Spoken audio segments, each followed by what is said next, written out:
하고 어렸을 때 자란 저희 고향이나 다름없는 곳입니다. 저희 큰아들이 훈련받을 때, 입소할 때, 또 퇴소할 때 들렸고 고향에도 온 느낌입니다. 우리 안보는 이 한조준이와 같이 정말 나라를 사랑하고 희생하고 또 불굴의 의지를 가진 그런 분들이 지켜내는 것입니다.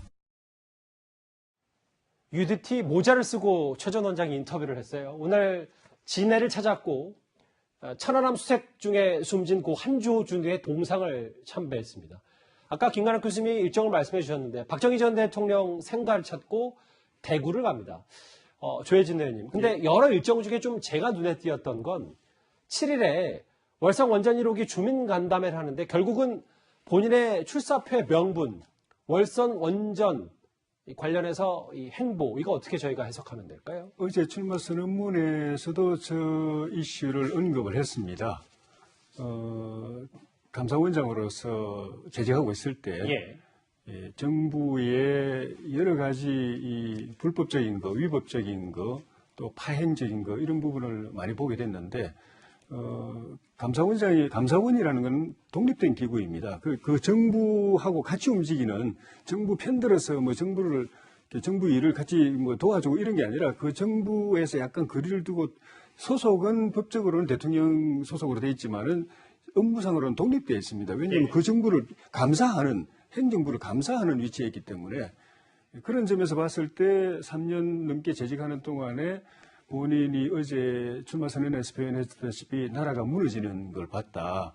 그 무너진다는 것은 법치, 또 법의 지배, 또 사법체계, 상권분립 이런 것이 무너지는 것도 봤지만은 대한민국이 건국 이후에 70년 동안 우리 선대들이 몇 대에 걸쳐서 피땀 흘려서 이루어놓은 이 오늘의 대한민국이라는 이 경제적으로 세계 10위권이고 거의 이제 공식적으로 얼마 전에 선진국이라고 이제 어디서 발표를 한 것도 있는데 그 정도로 이렇게 축적해온 것을 무너뜨린 그 장면을 여러 번 보게 되는데 그 중에 이제 대표적인 사례가 월성 원전. 이 원전이 사실 우리가 완전히 바닥 상태에서 미국의 기술 지원 받아가면서 우리 선배들이 정말 노력해가지고 세계 1위의 기술 안전성 이런 걸 확보하고 또 수출도 하고 그런 그 산업 생태계가 어마어마한 산업 생태계가 확보되어 있는데 거기서 많은 근로자들이 이 생활하고 생계하고 또 가족들 키우고 부양을 하고 있는데 이걸 대통령 그것도 거의 미신적인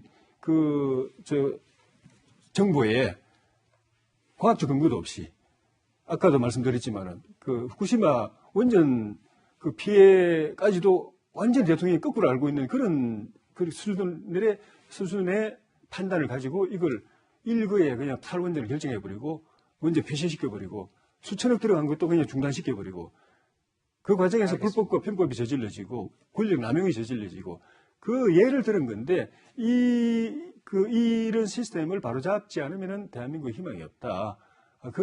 그런 생각 때문에 출마를 하게 됐던 거고 그 예를 들었기 때문에 이 부분에 대해서는 확실하게 바로잡겠다 하는 걸 갖다가 어제 천명을 했고 이번에 일정에서도 거기에 다시 한번 확인하고 의지를 보일 것 같습니다. 조 의원님이 여러 논평을 해주셨는데 그 얘기 중에 대통령이 미신에 가까운 정보를 믿고 탈원전을 추진했다. 이거는 확인되지 않은 사안이기 때문에 그 부분 너무 단정적으로 얘기할 수는 없을 것 같아요.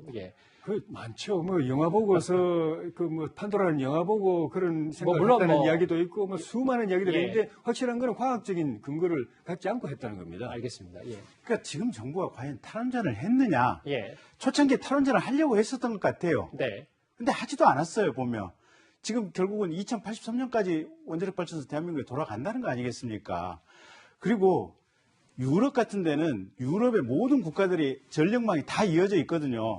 그러니까 원자력 발전을 안 돌리더라도 다른 나라에서 전기를 사다 쓰면 되거든요. 근데 우리나라는 지금 사실상 육지 속의 섬이기 때문에 그렇게 할 수도 없어요, 보면. 그래서 유럽의 스위스 같은 나라는 거기도 탈원전 여부를 결정할 때 국민 투표를 6번 해서 결정을 했습니다. 원자력 발전소 5기가 있는데. 근데 문재인 대통령은 제가 봐도 그래요. 지금 조혜진 의원님 말씀대로 판도라 그 영화 하나가 결정적으로 아마 큰 영향을 미쳤다고 보고 있고. 일단 이거는 정황 추정입니다. 단정할 수는 없어요. 그래서 너무 빨리 지금 탈원전 얘기를 해버렸고. 근데 지금 다시 이게 이 여름철에 전력 지금 이게 숏아웃 블랙아웃 될 것 하니까 계속해서 지금 원자력 발전소 이게 가동 비율을 늘리고 있는 거 아니겠습니까? 그래서 그런 부분과 관련해서 초창기에 대통령이 잘못된 정책적 좌표를 가지고 얘기를 하다 보니까 예. 초기에 너무 잘못 온 측면들이 있었어요. 그래서 그 부분은 나중에 다음 정권에 가서 사실은 이거는 다음 정권에 가서 탈원전을 완전히 뒤집어 엎는다. 이것보다도 국민들의 최적의 합의를 도출해낸다. 알겠습니다. 이렇게 방향을 잡아야 될 것 같습니다. 최재형 전 원장과 관련된 어제 출사표를 던진 최 전 원장 관련 이슈가 첫 번째 얘기였습니다.